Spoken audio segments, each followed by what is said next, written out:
29 এপ্রিলের মধ্যেই বিএনপির নির্বাচিত সংসদ সদস্যদের শপথ নিতে হবে, অথবা এর মধ্যেই সময় বাড়ানোর আবেদন করতে হবে 6 বিএনপি নেতাকে। তা না হলে সংবিধান অনুযায়ী তাদের আসন শূন্য হয়ে যাবে এবং পুনর্নির্বাচন দিতে হবে।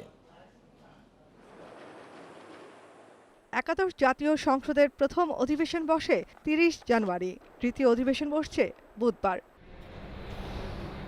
কিন্তু এখনও সংসদে যোগ দেয়া নিয়ে দোদুল্যমান বিএনপির 6 নির্বাচিত।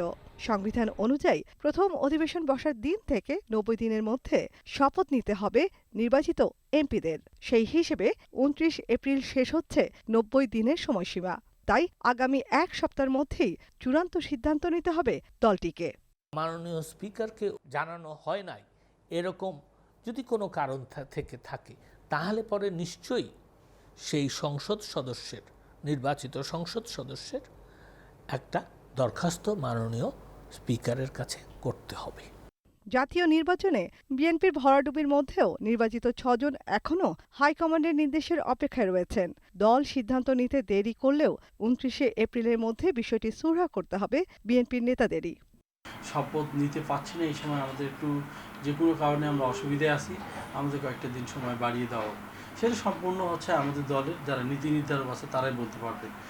আমরা এখন পর্যন্ত এই বিষয়ে কিছু জানি না বা আমাদেরকে কিছু জানানো হয়নি তারা সময় বাড়াবে কি না। ডেপুটি স্পিকার জানান, সংবিধান অনুযায়ী সংসদ সদস্য হিসেবে শপথ নিতে না পারলে এবং সময় বাড়ানোর আবেদন না করলে আসন হারাতে হবে বিএনপির নির্বাচিতদের। সেটা যে সময় যে চাবেন সেই সময় চাওয়ার একটা কোজেন্ট গ্রাউন্ড লাগবে। যেমন এই কারণে আমরা শপথ নিতে পারছি না, এই জন্য আমাদেরকে এতদিনের সময় দেওয়া হবে। এদিকে জাতীয় ঐক্যফ্রন্টের ব্যানারে জয়ী হওয়া গণফোরামের দুজনই এরই মধ্যে শপথ নিয়েছেন।